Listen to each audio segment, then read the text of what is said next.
Okay, this is a quick video. I don't know how long it's going to take on this year's UCAT, so I've been doing a bit of reflecting. This is my first video. I don't know how to edit, so this is going to be pretty all over the place. But here are my scores, basically. I don't know if you're meant to do this, just show people your scores.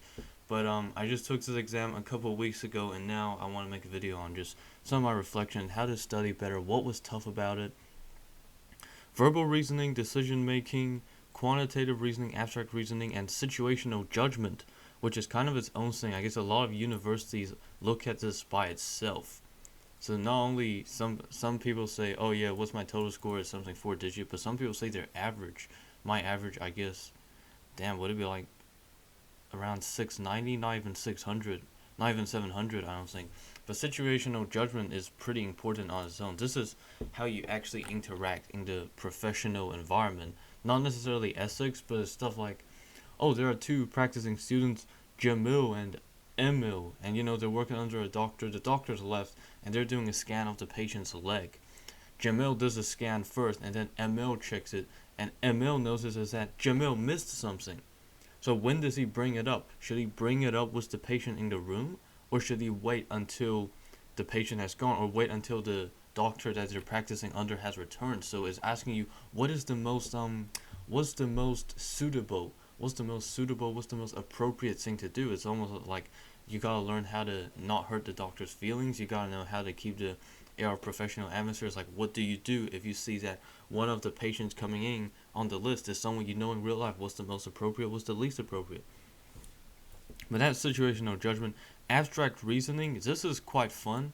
When I first looked at this with zero practice at all, I was so confused by it. If you show me this with zero practice, I would have got zero. But I did some practice. I found some resources on YouTube. If you want to go by the way of YouTube, there's this guy I recommend, Abstract Reasoning. I'm sure he'll pop up first. Reasoning.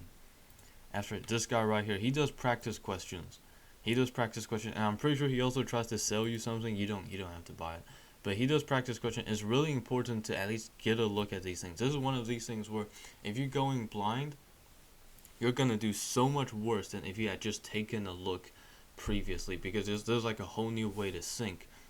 But yeah, you gotta do stuff. It's all shapes, and you gotta, by doing a few questions, you know what to keep an eye out for. You know, oh, it's the number of sides. It's odd or even amount of sides. It's the clockwise rotation, anti-clockwise rotation. And what side of the string is it on? They also do stuff like, is the shape with the more sides on top or bottom? And if there are more black shapes than white shapes, then all the arrows point that way. If there are more white shapes than black shapes, all the arrows point down that way. And it's like, oh, is this shaping bold? Is it double line? That's abstract reasoning. Quantitative reasoning is all math. If you're good at math, well, I was good at math until I took this test. If you're good at math, you will have the foundations ready, but you gotta learn how to use that calculator. You have to use the browser-based calculator, which is a pain in the ass, and also you gotta learn. There are some mental tricks, because you'll be looking at all these graphs and tables. The question itself will be a bit confusing. So there are all these things on top of the math knowledge. If you just know a lot of math, it's very good. You have a good foundation, but there will be things tripping you up. You need to know how to read graphs. There'll be questions like, oh, this guy wants the construction company buying land, and there'll be a graph of, okay, this is how much land, this is how much it would cost if it was previously used privately. If it was previously used publicly, this is the price. If it was a chemical field before, this is if it's a soil. And on top, outside the graph, it'll be, oh, by the way, every open farmland is an additional 60 million, and you gotta know how to do all that. And luckily, there are practice questions. You will encounter places trying to sell you practice questions. You do not need them. You do not need to spend a dime practicing for this thing. This is the official UCAT website. And if you just go, there's all this here question tutorials. Please read over that. It explains each section much better than I do, in a series of slides. So this is verbal reasoning, decision making, just a series of slides. Get you warmed up to the whole thing. Question banks. This is what you want to be doing. So for example, abstract reasoning question bank, if we open this here, I think there's like 200 questions for you to do. So you do not need to go anywhere to buy questions or whatever. You do not have to buy anything. Everyone will be trying to sell you things. You do not have to buy them. Let's take a look. This is how it will look like in the actual exam. So it's very good to get familiar with this. So yeah, here's a question. And this one I remember is, if you look at the shapes in set A, I just pointed at the screen, that's what you will see. If you look at the shape in set A, when there's a black dot, the next shape changes clockwise. Down, so normal, black dot changes clockwise, and then it stays that way. Here, if it's a black dot, changes anti-clockwise. So what would this be? Well, normal, one change, anti-clockwise, one change clockwise, one change clockwise. So this would be A. And if you can go explain answer as A. So every question, if this is just a practice, you can get the answer right into the explain answer. You don't have to wait until the end of 200, but it doesn't take your progress. So one day you sit down and do maybe 30, good effort right there. The next day when you come back, you gotta remember, okay, I made this 30, I'm going to 31.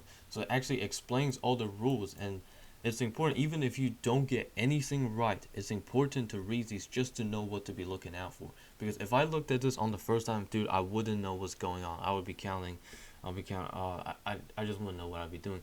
But looking at these, after a few questions, you learn what to look out for. So rotation, and if there the appearance of a square and what the appearance of a dot and what is this the other one. So you'll get like 5 questions all talking about this set. Well, now this time, what does this shape do? And question 3, this time, which set does this shape belong in? So if we go to something like, let's go question 6. This time a complete different set. Same type of question, but this time you choose which following shape belongs in set A. And I remember for this one is, these are like pedigrees. You don't have to know what they are. If you're just looking at the shapes, is in set A, if there's a white dot, splits into 2. White dot splits into 2 branches.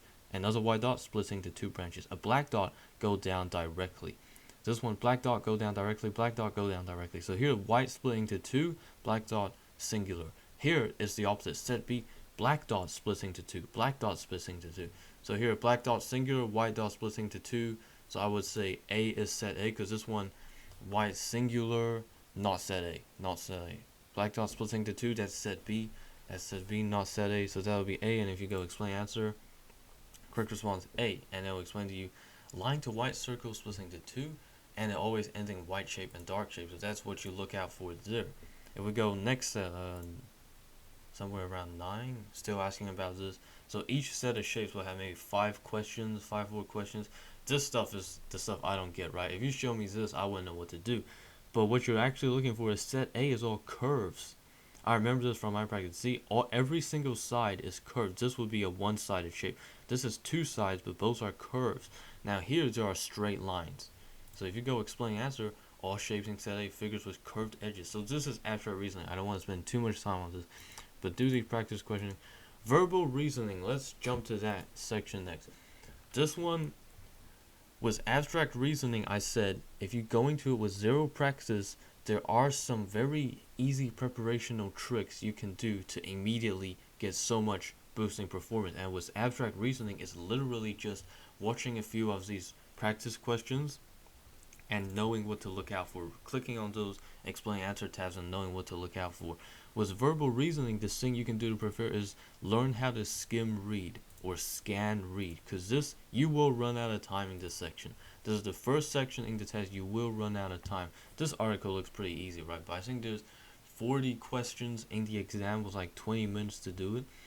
You will want to figure out a strategy, maybe sit down somewhere, hey, what's the best strategy to do it? Should I just scan read the whole thing and then do the questions? It'll be one article, and I keep pointing at the screen, so sorry, you guys can't see that. It'll be one article and then 4 questions associated. Here's 1, 2, 3, 4, and does it change? Yep. So there's around 1 article, 4 things associated, and it'll be different. It could be a short story, it could be a recount, opinion piece, a news article, stuff like that. So what's the best strategy? Should you read the information, read the question first, and then skim through it? So was this one, which route would be best suited? So you know what the question, and then you go down. And then next question, always read the question first and then scan through it. Or are you the type of person, which is why I did, to read through the whole thing and then answer the 4th question? Which is the better way for you? You should find out a strategy to do it, and also just improve skim reading in general. Now, PearsonVUE themselves say, to practice for this, you should practice skimming over newspaper articles. Not everyone gets newspaper delivered. Go on, I'm in New Zealand, so go on news websites, do a bit of skim reading. But yeah, I ran out of time in this section, so the final 2 minutes, I just went in and I clicked randomly. Just, you want to try have an answer for every question, because there are no minus points for wrong answers. You want to at least guess. If you get to 2 minutes and just like 10 questions left, go through with the navigator, skip to the end and just putting random answers and come back through and seeing which ones you can read properly. But yeah, you want an answer in every question. So that's verbal reasoning and abstract reasoning. Quantitative reasoning, as I said, that's math. Get used to the calculator. So that's 3 you cover. Decision making. Now let me actually double check. If I go to this question tutorials, which is kind of like an overview of all of the sections, which can be very, very useful. Decision making, I think this is like logical puzzles. 29 questions, 31 minutes. So you also want to be very, very quick. Decision making. Okay, yeah, this is the logical puzzles one. I think this might be what some people. I should have dedicated the most time to this. Now, why am I giving so much advice when I got this score? Because this is a pretty measly score, right? Granted, I did not do as much practice as I would have liked. I think I practiced for 2 or 3 days. I did a few abstract reasoning questions, practice questions. I did a few quantitative reasoning. Very, very few decision making. Didn't even do this because I said, hey, I'm a fast reader. Well, apparently not. Apparently I wasn't. Situational judgment, I did not look at that at all. I'm like, okay, yeah, this is just, don't offend anyone. Don't make your doctor look like he's making mistakes in front of the patient, because they'll be asking you, oh, you notice your doctor asked the patient a question, and the patient answered, but the doctor typed into the computer the wrong input. What do you do? What's the most appropriate thing? What's the least appropriate? Should you confront the doctor right there in front of the patient? No, don't do that. You want to wait until after the patient leaves or something like that. And this will all be, you won't have to write anything. This is all, it will present scenarios in front of you. You pick the right one, right? So it's like, you don't want to make your doctor look like he's making simple mistakes in front of the patient, or else the patient, because, you call out one mistake, the patient, what's he going to be thinking? Whoa, this is the guy in charge of my health. He's just making mistakes. Just like a student had to correct him. This is the guy, and you can't offend your fellow practicing students. You gotta know how to own up to mistakes. So you were late on an assignment. What do? Your doctor is chewing you out. What do you do? What do you say? There'll be one answer which is like, which one do you say? One answer will be like, oh, well, I had all this going on. That's, I guess, is making excuses. You don't want to click that. The correct answer will be something like, discuss with your doctor how to not make those mistakes again. It's not ethics. It's like navigating social situations. But decision making, this one got really annoying. I think at the final 2 minutes I had to go through, pick some random answers as well. But there are 5 different questions it could ask you. Syllogisms. Whether a series of conclusions arise from a given set of premises. Read over. Let's take a look at an example one. This is all these vocabulary. I did English all 3 years of high school, so I didn't really look at this. Maybe I should have, because remember my score, I only did 2 to 3 days of practice. I didn't really look at this. I'm like, yeah, I know what it means. In the exam situation, I will know, right? Because there's adrenaline or something. That's what I was telling myself. But Mrs. Baker's children consist of boys and girls. All of the boys are asleep. This is one of the easier ones. Not as easy as it gets, but it's one of the easier ones. And then it's going to ask you to evaluate each of these. Yes, if the conclusion does follow. Yes, if it's true. No, if it does not follow, if it's false. So none of the boys are awake. So if it says Miss Baker's children, and the children consist of boys and girls. All boys are asleep. So yes, none of the boys are awake. None of the girls are asleep. I think you put no in that if you're not given the information. So there's like a delicate balance where you gotta use the information in here to read into implications, but you also cannot be guessing. If the information is not provided, it's a no. All of the girls are awake. I think also no way to know that. More children are awake than asleep. No, because you don't know. You just know there are boys and girls. You don't know because it maybe there are a lot more boys than girls. So if all boys are asleep, then more children are asleep. So no, at least 2 of them. This can be hard. This can be pretty tricky. Boys and girls. Boys plural. So if it's plural, it must be at least 2. At least 2 boys are asleep. At least 2 of Mrs. Baker. So that's a yes. So this is where, that's why that scoring was useful, because you gotta know most. You gotta get into kind of the technicalities. You gotta, there's information that's said outright. Like Mrs. Baker's children consist of boys and girls. That tells you everything outright. All of the boys are asleep. That's outright. But then boys and girls, looking at the plural, that's how you know how to navigate those trickier ones. Let's take a look. So yes, the middle were no, and this was yes. We are told that all of the boys plural are asleep. So that's syllogisms. Very, very annoying. Because they also try to get you with like made up words. They'll be talking about birds in a habitat, and they'll have some random ass made up names. And you want to go into these with no prior knowledge whatsoever. As in, you might have prior knowledge of the subject, but that might skew what you know. You want to only read what is given to you, because it might be talking about a sport, it might be talking about a rugby team, might be given life lessons, it's talking about all people that are leaders in public life are unhappy with their private life, stuff like that. That was one of them. So you want to go in just reading the information that is given to you. Logical puzzles. Listen, you will be given pen and paper. Use them for this. If you use them for this, that's another, I say, performance boost. That's another easy way to get a lot of extra performance. Grid system to help answer. You don't have to do this. It's a simple. You don't have to, like in a test situation when time is scarce, you don't have to draw out the grid. Eliminate answers. Yeah, so this is pretty tough. You'll get a long ass question like this. For children, so if I was doing this, I would immediately get my pen and paper. For children, blah blah blah. Vikram, Saskia, Jake, Hillary. I would just write V S J H in a column because time is scared. Each scared of a different creature, so they're scared. Each has a different creature associated, so that's one more column right there. So you gotta match each of them to slugs or mice or frogs or spiders, and each had a different reaction. So you have one column of names, one column of creature, one column of reaction. You don't need to grid it out. You just go VSJH, and this is where you would put in creature and reaction. So one hid, one did not get off the coach, one child screamed, and one cried. So immediately you know what the 4 creatures are and what the 4 reactions are. Vikram screamed. So next to V you would put S. You would put scream. Saskia is scared of mice, and Jake is scared of slugs. And now you were filling 2 more. You would know. Well, next to S there's mice. Next to J there's slugs. Person who hid is not scared of spiders. The person who hid is not scared of spiders. So you know the person who hid could be Saskia or Jake. Person who refused to get off the coach is scared of frogs. Now, I didn't do any preparation for this video. I don't have pen and paper here, so I can't help you here. But gather all of the information, put them onto your grid, your pseudo grid. You don't have to grid it out. Write the information down, and this will be a lot easier. Okay, as you can see, they used the grid system. VSJH, Saskia mice, Jake slugs, Vikram screamed. So I guess the ones in bold are what's given to you. These are what you immediately know. And these are the logical conclusions they used to find out about these. And you can see they did not figure everything out.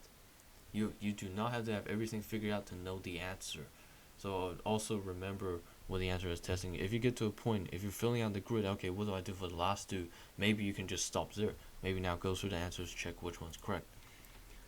Recognizing assumptions. So yeah, this decision making is quite annoying because there are 5 types of questions being asked you. Recognizing assumptions. What is the strongest argument? I'm gonna be honest, decision making 670. I didn't do that good here. Should drinks companies be banned from selling water in plastic bottles?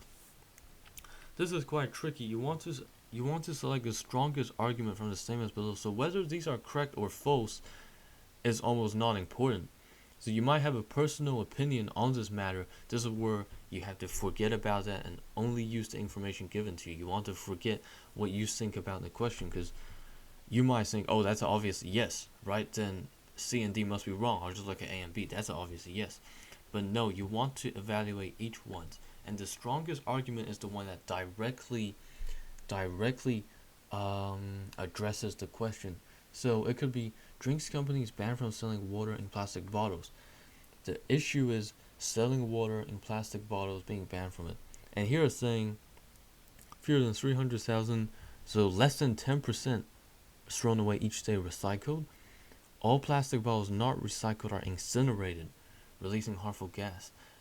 No. If plastic water bottles were banned, people would drink less water, which would be a serious health risk. Now, I don't think this is that strong of an argument because where is this information coming from, right? This is him making this saying, oh, if this happens, if this did happen, this will happen. Well, you didn't provide any proof. You're just kind of guessing. No, bottled water is cleaner than tap water. Particularly important. Now, I don't think this one is the right answer as well because you don't really. These are stats. These are stats, and this is scientific, but I don't think. But let's take a look at the answer. The correct one was A. A is the strongest argument.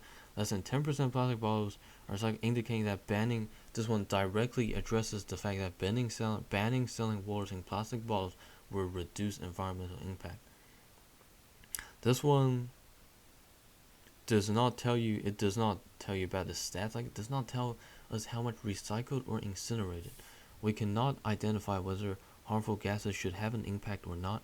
It makes an assumption that all non-recycled plastic bottles will be incinerated. It makes assumptions, basically. A good argument, on the surface, this might say less than B. Because this is telling you, first of all, anything non-recycled is incinerated. Second of all, it will release harmful gases in the atmosphere. That's two things it's telling you. This one, it just gives you one stat. But the fact is, this one has more assumptions and implications in line with it, while this one directly addresses the question. There are no holes to this. This might tell you more, but you can poke holes into it, right? C is an assumption, lacking evidence. D is also an assumption. We do not know how much bottled water, so blah, blah, blah. So you forget your personal opinion, forget your personal argument. You gotta go through, give equal credence to whether it says yes or no, because it's yes or no. That's literally the least important thing about this question. It's about evidence. It's about whether it makes any unnecessary assumptions, stuff like that. Interpreting information, drawing conclusions. This can be very, very annoying. They'll show you a graph like this, and the thing to know about these questions is it will look more complicated than needed. That is, its job is to look more complicated than needed. There will be information you can just ignore. So this one is a half and half, right? It shows you a graph and a bit of a little article here. Brewed coffee contains caffeine, volatile substances, organic acids. Caffeine, volatile substances, organic acids. So it's how quickly you can intake the information, I guess. How quickly you can absorb all this, or absorb what's important. Organic acids lend bitter taste. Volatile substances lend distinct aromatic flavor to coffee. Graph shows relationship between extraction time and amount extracted for three components. I guess if you know a bit of the context, it also helps here. And finally, this is the same thing we saw before. Yes, if conclusion does follow. If it's true, no, if it's not. Coffee brew extracted at 4 minutes, least flavorful. At 4 minutes, all of the caffeine is extracted. At 4 minutes, the maximum amount of volatile substances is extracted. And if you go back, volatile substances then distinct. So I think it will be most distinct aroma flavor. So I think this is wrong. I think it won't be least flavorful. I think it'll be most distinct. But if we take a look, no, yes, it was wrong. So I won't go through all of this. But the key thing to know here is not all information is important. So it's similar to verbal reasoning, right? That one is reading an article. You need to get through a volume of information, but only a certain part of it will be useful. So how would you do it? Would you look at questions first? For this one, I don't know if I would do that because there's 5 questions. Each seem pretty long. It's not multi-choice. I think I would try and go through this. Okay, volatile. Here is how volatile substances affect. This is what volatile substances affect. This is what organic acids affect. So I know if I see those words again in those questions, I can immediately go back here. Oh, okay. It's talking about caffeine. Then it's talking about caffeine is not on there. If it's talking about organic acids, organic acids. This is what it does. It's talking about volatile substances. This is what it does. And here are the 3 things to look for. So yeah, not much I can say on this one. Venn diagrams. So maths, if you've done maths, this will be pretty good for you, but it also trips people up. 3 base ingredients: wheat, rice, and maize. I think I can give you guys a quick explanation of this, but basically 15 products contain wheat. 3 base ingredients: wheat, rice, maize. So I guess each of these circles will represent wheat or rice and maize, and where there's overlap, that's between the overlap between these 2 circles are things made with wheat and rice. or wheat and maize. And this middle quadrant is the overlap of all three. That is something made of wheat, rice, and maize.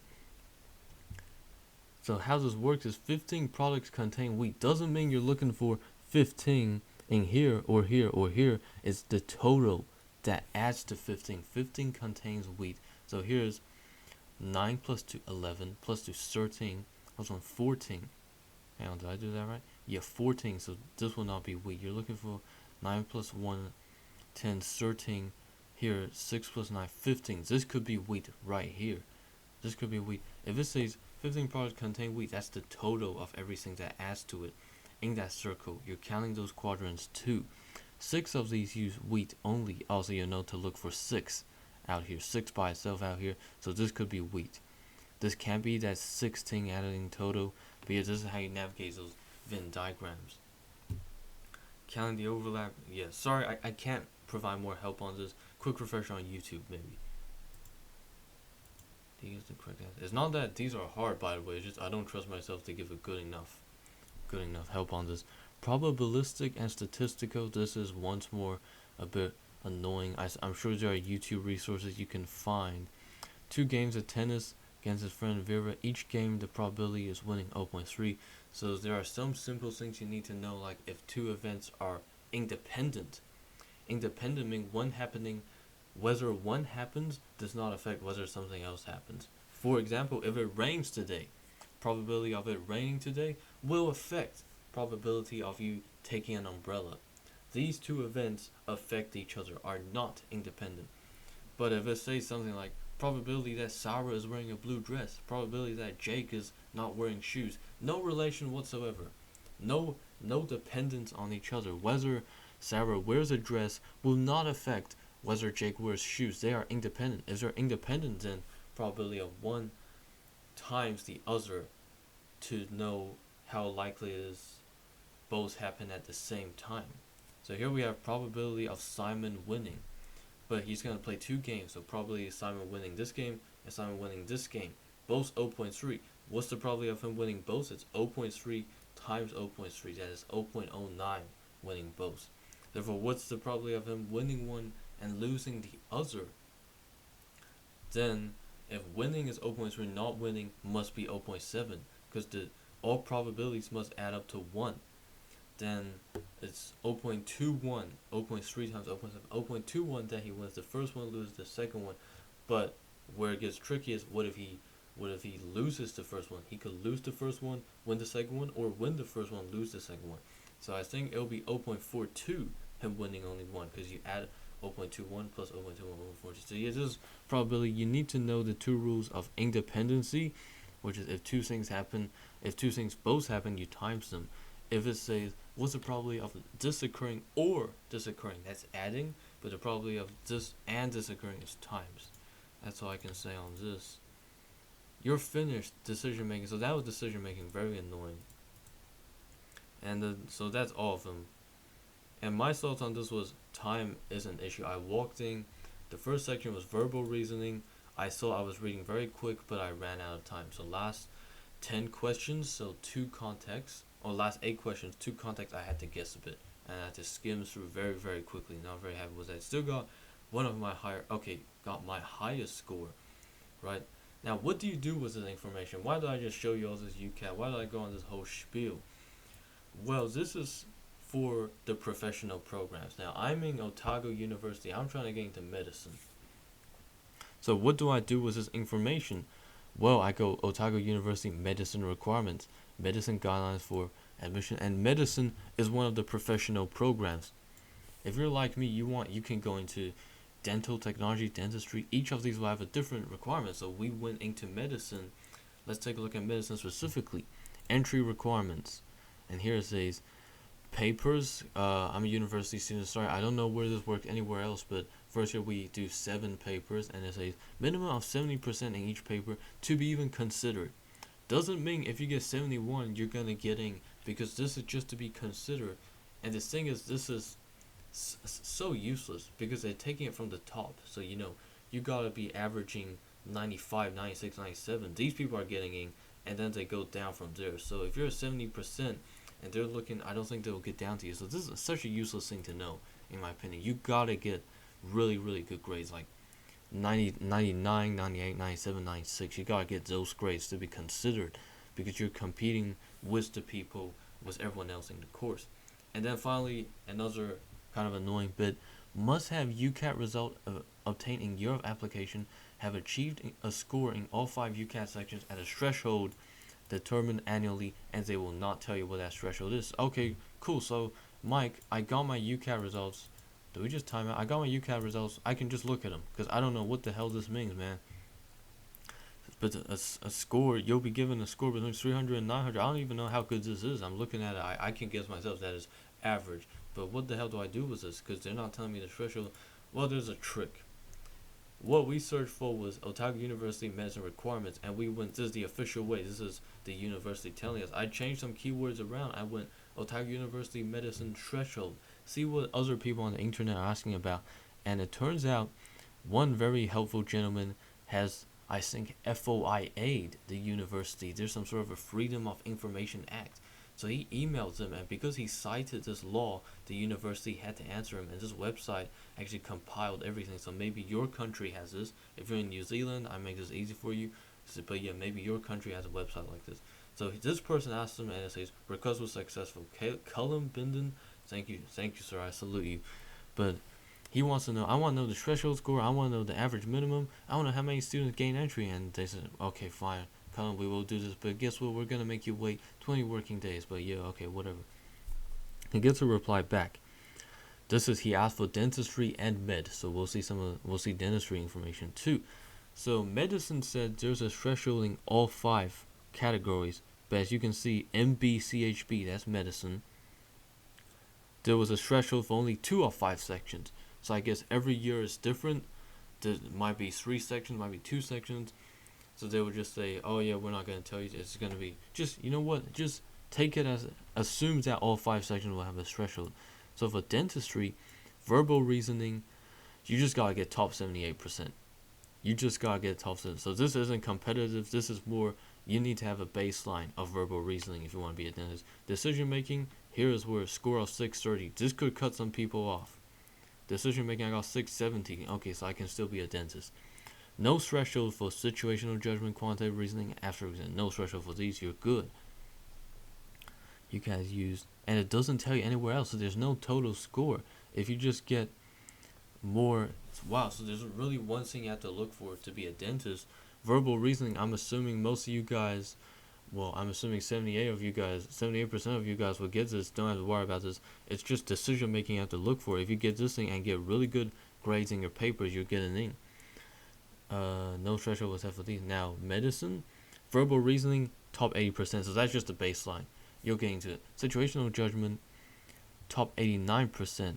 And those are baseline. No threshold for these. And now let's take a look at the 7 paper minimum. So they said you must have a minimum of 70% to even be looked at, but that is not the guideline. That's not the baseline. If you're scraping with 71, you're still not getting in, unfortunately.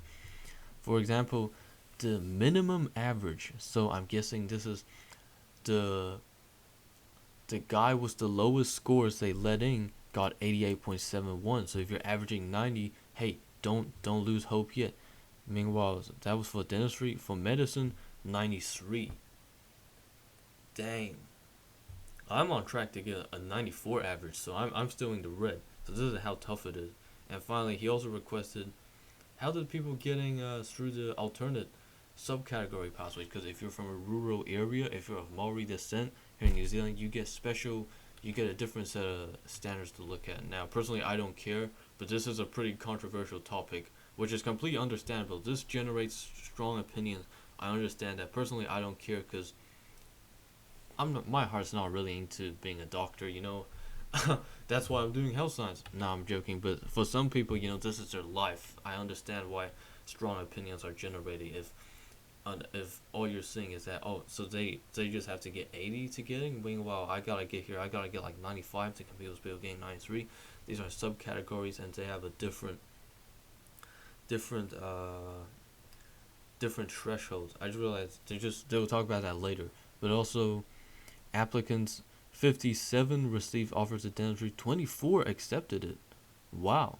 Okay. Meanwhile, medicine 102 was offered, 92 accepted. Wire international, blah blah blah blah blah blah blah. Right. So that's Freedom of Information Act. What else did I want to say? Completely blanking. But yeah, that was some of my thoughts on the exam, on how to practice. You don't have to buy anything. Just go on the official PearsonVUE website. I'll link these in the description. And go on YouTube. Look at that guy. What was his name? Karma Medic, I think. Does practice questions. Great videos. Because some of these, it's not testing content. You just need to know how to do these questions. You need to have a look at these beforehand. And here are what you actually do with those tests. So, obviously, no one will have any use for it this year, but hopefully next year, if you find yourself in a situation like me, you wouldn't use this, because my situation was at 2 days before the exam I started studying. But this is me talking from 2023. Hopefully some of you 2024 folks see this. But there are more. Oh yeah, right. UCAT, because you can see some of it has a concrete score, like 630. The others are saying you just need to be percentile based. So the threshold is either a concrete score or percentile. And if you're like me, you're gonna receive those scores. You won't know what to do, because they will only release the percentiles later in August. Test statistics for more information. But we can just Google, if you really want to get a look at how good you're doing, test statistics.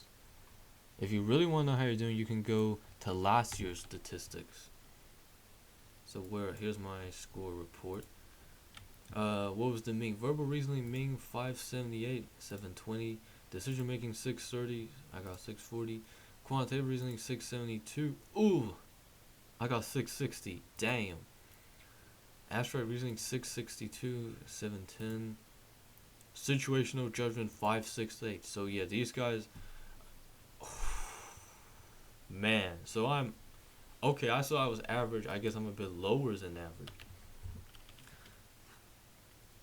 But yeah, that's all on me. I think out of this, you get as much out of it as you put in, and I did not put in a lot, because there are people who do serious research into situational judgment. They probably don't go the extent of buying the textbook, but there's plenty of room to go even before buying that. Remember, there's plenty of resources online.